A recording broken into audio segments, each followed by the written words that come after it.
드러나게 하여 주시옵소서. 이 모든 말씀 예수님의 이름으로 기도드립니다. 아멘. 붉은 암송아지의 죄라는 제목으로 이 시간 말씀을 전하도록 하겠습니다. 우리나라에서 무기징역을 선고받으면은 이것이 만약 살인과 연관되어 있으면은 20년에서 50년 동안 이렇게 형을 살게 됩니다. 살인과 상관이 없을 경우에는 10년에서 50년까지 이렇게 형을 살게 되는데, 그래도 무기징역 가운데서 만약에 그 사람이 갱신된 모습을 보이든지 아니면은 개전되든지 하면은 이렇게 가석방을 한 20년 후에는 이루어진다라고 이렇게 우리나라 법이 정해져 있습니다. 우리나라 법도 현대 법도 만약 누가 살인을 하더라도 최대 50년까지 형을 살지 않는데, 이 이스라엘 백성들이 광야에서 보내는 시간을 보면은 거의 무기징역 수준으로 이렇게 형을 받게 된 것을 보게 됩니다.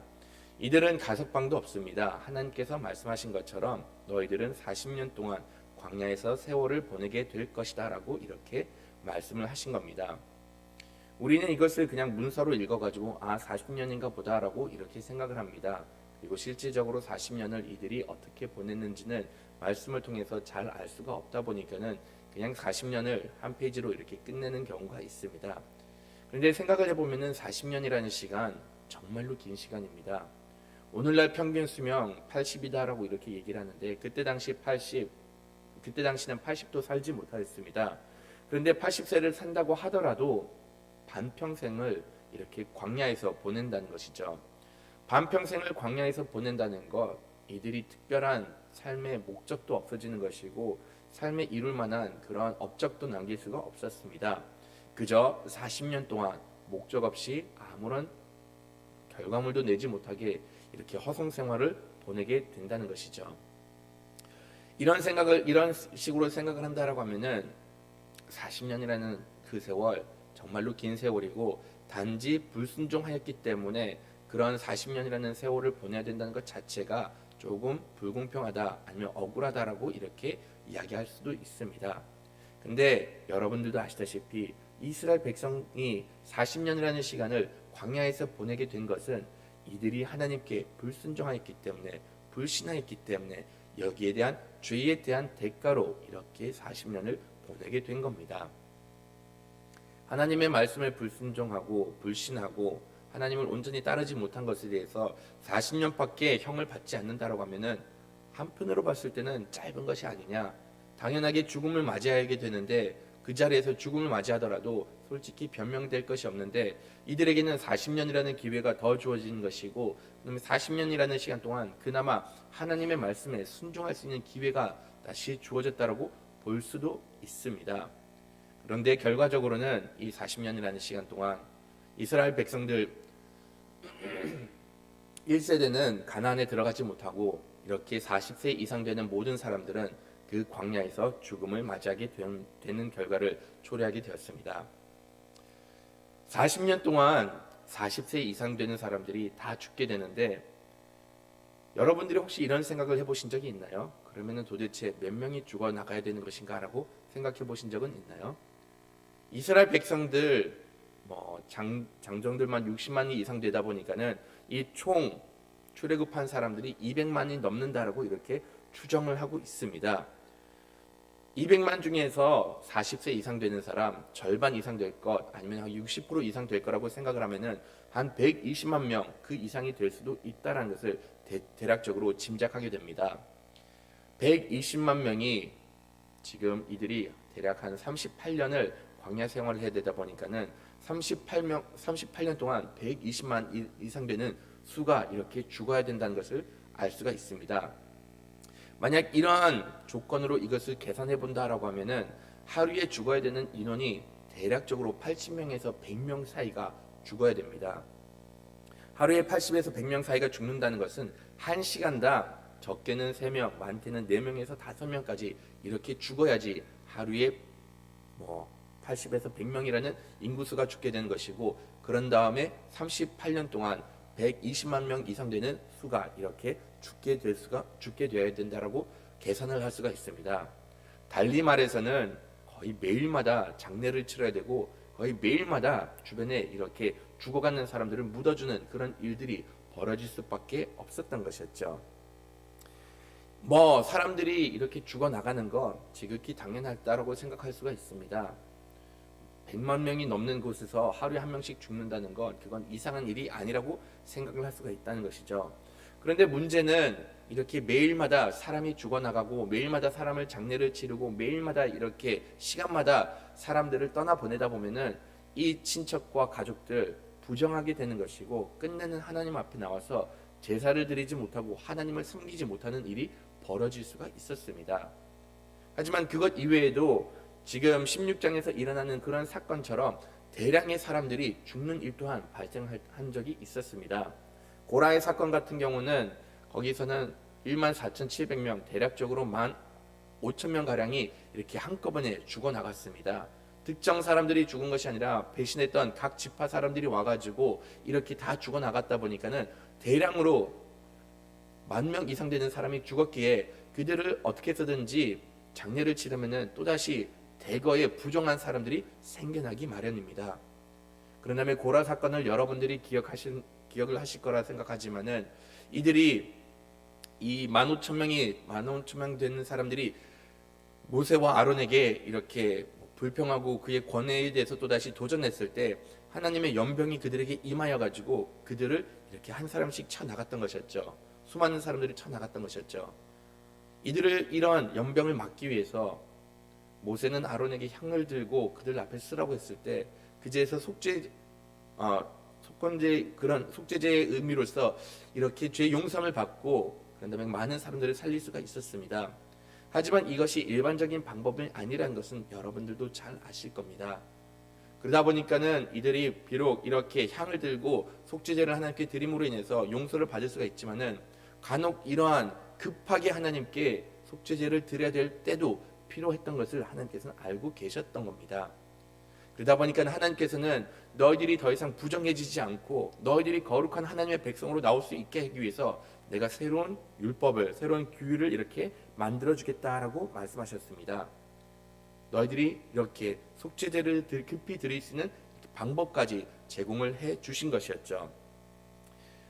하나님께서는 이스라엘 백성들이 부정해서 하나님 앞에 나오지 못하는 일이 발생되는 것을 원치 않으셨습니다. 근본적으로 하나님께서는 부정한 것들, 정하지 못한 것들을 이 이스라엘 백성들 가운데 두는 것을 원치를 않고 있으셨던 것이었죠. 이것은 오늘 말씀을 통해서도 볼 수가 있는데 이 모든 전례를 지내는 모든 사람들, 부정한 것을 만졌던 이들조차도 하나님 앞에서 이렇게 부정하였다라고 정함을 받았기 때문에 이들도 몸을 씻어야 되고 그 어떠한 부정한 것도 하나님을 섬길 수가 없다라고 하나님께서는 거듭 가르쳐 주셨습니다. 말씀을 보시더라도 여기 말씀을 보시더라도 하나님께서는 이 모든 규례를 모세와 아론에게 이렇게 이야기를 해 주셨는데 정작 이 일을 진행하는 사람은 엘리야살이 되는 것을 또다시 볼 수가 있습니다. 엘리야살 차기 대선지자가 될 아론의 아들입니다. 그래가지고 이 엘리야살에게 이 일을 시켰다라고 말할 수도 있지만은 지금 이 상황을 보면은 아론이 하나님의 일을 수행하기 위해서는 정하지 못했던 것이었죠. 지금 아론 같은 경우도 이렇게 하나님의 연병을 그치게 하기 위해서 죽은 사람들과 산 사람들 앞에 서 있어가지고 이렇게 향을 들었는데 그 역시 마찬가지로 죽은 사람 근처에 갔었기 때문에 이렇게 하나님을 온전히 섬길 수가 없었던 것이었습니다. 그래가지고 부정한 그 어떤 것도 하나님을 섬길 수가 없다는 것을 거듭 강조하기 위해서 여기서 엘르아살이 다시금 이 일을 수행하는 것을 보게 됩니다. 만약 이렇게 보면은 조금 달리 좀 생각을 한번 하게 됩니다. 하나님께서 만약 부정한 것을 그렇게 싫어하신다고 하면은 죽은 것에 대해서 더 이상 부정하지 않는다라고 이렇게 말씀하면 되는 것이 아니냐라고 생각을 할 수가 있습니다. 달리 생각을 해보면은 죽는 것 지극히 자연스러운 것이기 때문에 죽음이라는 것은 우리가 피할 수 없는 그런 현실이기 때문에 죽은 사람을 장사 지내는 것, 죽은 사람에 대해서 이렇게 어떻게 다루는 것을 하나님께서 조금 여유 있게 아니면 그 규례를 좀 풀어줘 가지고 어차피 죽음을 맞이해야 되고 어차피 장사를 지내야 된다라고 하면은 차라리 그것을 더 이상 부정하지 않다라고 정하면 되지 않냐라고 이렇게 생각을 할 수도 있습니다. 그럼에도 불구하고 하나님께서 왜 죽음이라는 것을 이렇게 부정하다라고 말씀을 하셨을까요? 우선 우리가 생각하는 이 죽음이라는 것, 그냥 어차피 피할 수 없는 것이다. 누구나 다 죽는 것이고 어차피 죽음이라는 것은 자연스러운 현상이라고 이렇게 생각을 할 수가 있습니다. 하지만 과연 죽음이라는 것이 자연스러운 현상일까요? 죽음이라는 것은 죄라는 질병에 의해서 이루어지는 결과입니다. 죽음이라는 것은 하나님을 만약 하나님의 자녀들이 죄 없이 하나님의 말씀만 온전히 순종했다고 하면은 죽음이라는 것은 인류에 들어오지도 않았을 그러한 요소였던 겁니다. 그러나 아담과 하와가 죄를 범하였기 때문에 그 죄에 대한 결과물로 죽음이라는 것이 우리 생활 가운데 자리 잡게 되었던 것이었죠. 죽음이라는 것 그냥 비정상적인 현상이었고 죄에 대한 결과물이었기 때문에 우리가 그것을 받아들이는 그런 일들이 벌어진 겁니다. 죽음이 그냥 우리 삶에 가깝다 보니 죽음을 우리는 더 이상 피할 수가 없다 보니 그것을 마치 우리의 삶의 일부분으로 받아들였는데 우리는 죽음에 대해서 바르게 바라볼 필요가 있습니다. 죽음이라는 것은 죄와 대한 결과이고 죄와 결부된 그 모든 것들은 부정하고 결과적으로는 부패할 수밖에 없다라는 것을 우리는 매 순간마다 기억을 해야 됩니다. 죽음이 가까이 있는 만큼 우리가 죄와 이렇게 밀접한 관계를 이루고 있다는 것을 거듭 생각을 해야 된다는 것이죠. 하나님께서는 죄에 대한 결과물인 죽음에 대해서 하나도 정한 것이 없다. 이것은 부정하니 그 죽음과 가까이 한 그 모든 것들 정결 의식을 취하지 않고 속죄제를 드리지 않고는 이 부정한 것 더 이상 떨쳐버릴 수가 없다라고 말씀하신 것이고 우리가 죽음을 바라봤을 때 내가 죄인이구나 하나님 앞에 내가 나갈 수 없는 그러한 연약한 사람이구나를 깨닫기를 원하고 계셨던 겁니다. 그러나 하나님께서는 우리와 친밀한 교제를 나누기를 위해서 이 부정한 것을 정할 수 있는 그런 방법을 제시해 주셨던 것이었죠.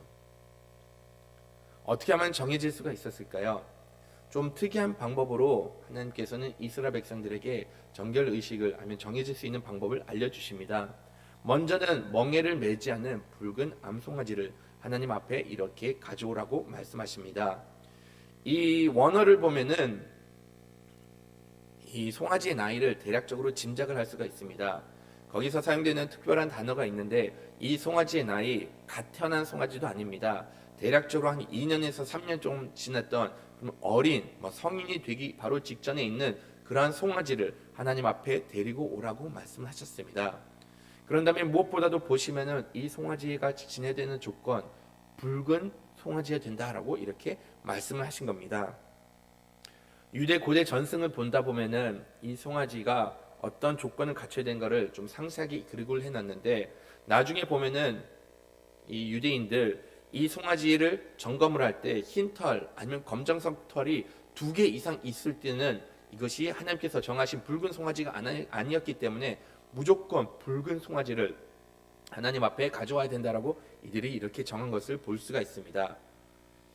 이렇게 이 송아지를 가져오면은 엘르아살이 그 송아지를 잡고 그런 다음에 그 피를 받아가지고 손가락에다 찍어서 7번 그 피를 뿌리라고 말씀을 하십니다. 뿌리고 난 다음에는 그런 다음에 그 송아지를 온전히 다 불사르라라고 이렇게 말씀을 하십니다. 불사를 때 거기에다 추가적으로 백향목과 으슬초 그 다음에 홍색 실을 같이 던져 넣으라고 이렇게 말씀하십니다. 그리고 다 불사르고 나면은 그 재를 하나님께서 거두어 들어가지고 그 재는 진영 밖에 정한 곳에다 보관을 하고 그 다음에 이 재를 하나님께서 죄를 용서하는 물을 만들 때 같이 사용하라라고 이렇게 말씀하셨습니다. 정결한 물 거기다가 이 재를 아마도 넣어가지고 그 물을 뿌림으로 인해서 속죄제를 드리고 하나님 앞에서 정결함을 받을 수가 있다라고 이렇게 말씀을 하신 것이죠. 이 예식을 보면은 여러분들은 어떤 생각이 드나요? 이렇게 물을 뿌린다고 해가지고 부정한 것들이 다시금 정해질 수가 있을까요? 이 물이 위생적이어서 부정한 것을 정결케 만들 수 있을 것이다라는 생각은 들지 않습니다. 그런 다음에 붉은 송아지를 잡고 그런 다음에 이것을 진영 밖에다 태우고 밖에서 태우고 그런 다음에 거기서 뭐 백향목, 우슬초, 홍실초 이런 것을 다 집어넣어 가지고 태웠다고 해가지고 그 죄가 거룩해진다 그런 느낌도 솔직히 받지는 못할 거라 생각을 합니다. 그렇게 보면은 이렇게 의식을 치르는 것 솔직히 정결하게 되는 것과 큰 상관이 없다라고 생각을 할 수도 있습니다. 그런데 이런 예식을 치름으로 인해서 정결해질 수가 있는 이유는 하나님께서 이것을 정하셨기 때문에 정결해질 수가 있는 겁니다. 세상 사람들은 정하여지기 위해서는 그 죄값을 치러야 된다, 다시금 선행을 해야 된다라고 이렇게 온갖 세상적인 기준을 제시를 하고 있지만은 궁극적으로 진정한 정결함과 선을 말씀하신 분은 하나님이시기 때문에 하나님께서 이것이 정결해지는 방법이다, 하나님께서 이것이 너희들이 하나님의 백성이 될 수 있는 자격 조건이고 나의 앞에 나올 수 있는 조건이라고 이렇게 말씀하시면은 그 조건을 충족시키면은 우리는 하나님 앞에서 정결한 하나님의 백성이 되는 것이고 하나님으로부터 죄를 용서받게 되는 것이고 우리가 하나님을 섬길 수가 있음을 이렇게 가르쳐주고 있습니다.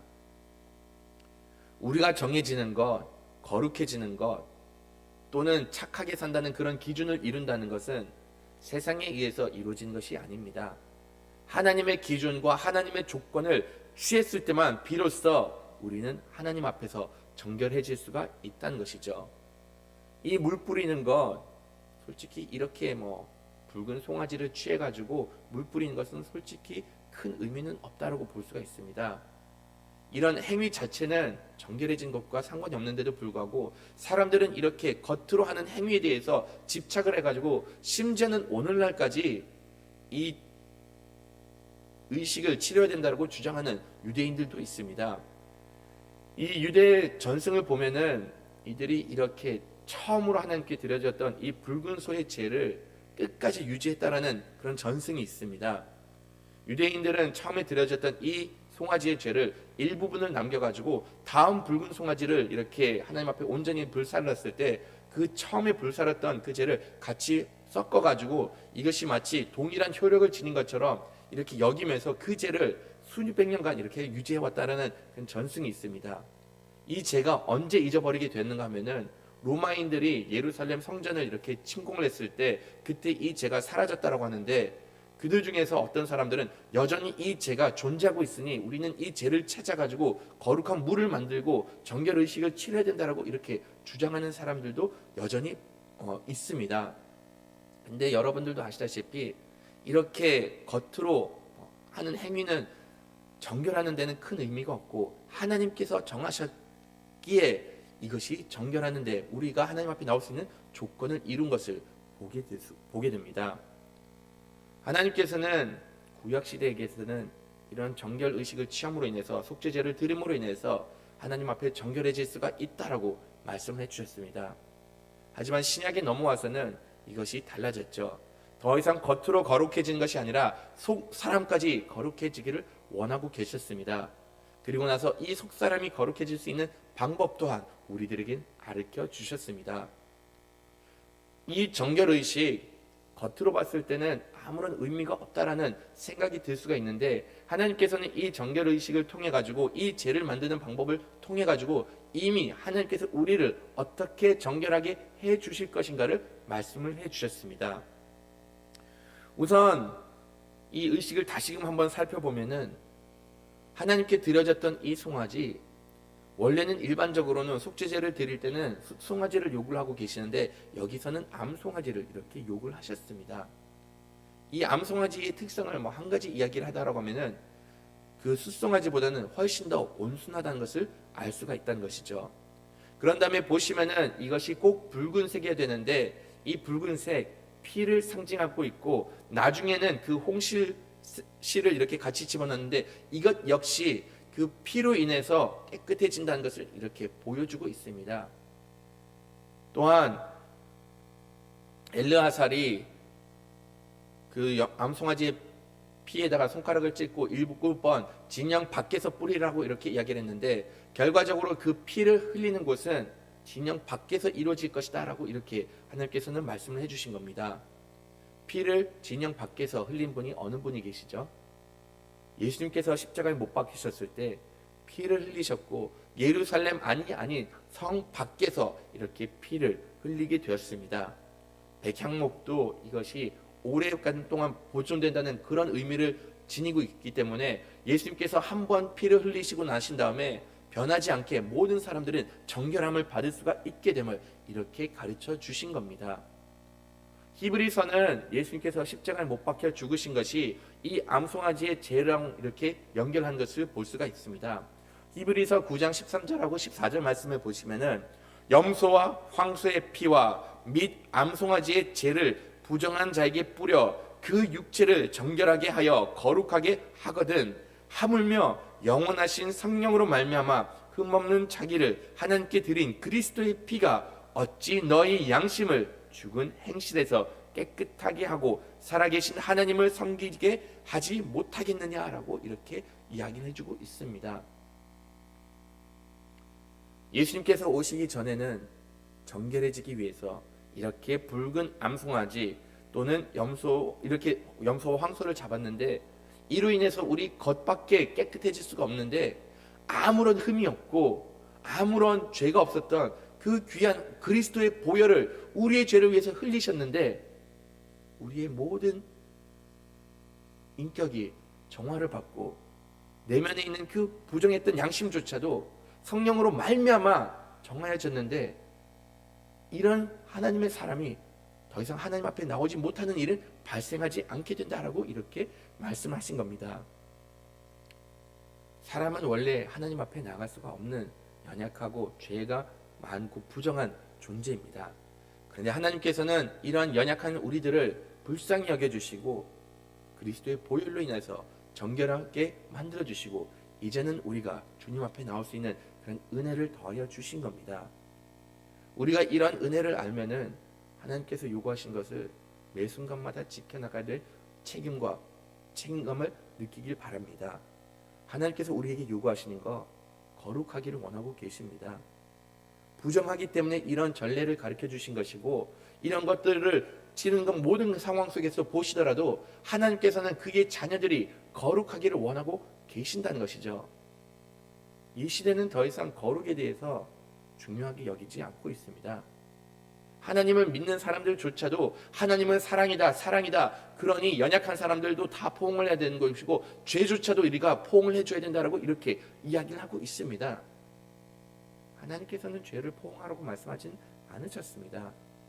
죄에 대해서는 죄가 무엇인가를 분명히 밝히는 것이고 죄에 대해서는 회개를 강구하라고 회개를 촉구하도록 가르치라고 우리들에게 가르쳐주고 있다는 것이죠. 하나님의 자녀들 부정한 것에 대해서는 멀어지라고 거듭 이야기를 하고 거룩을 끊임없이 추구하라고 말씀을 하신 겁니다.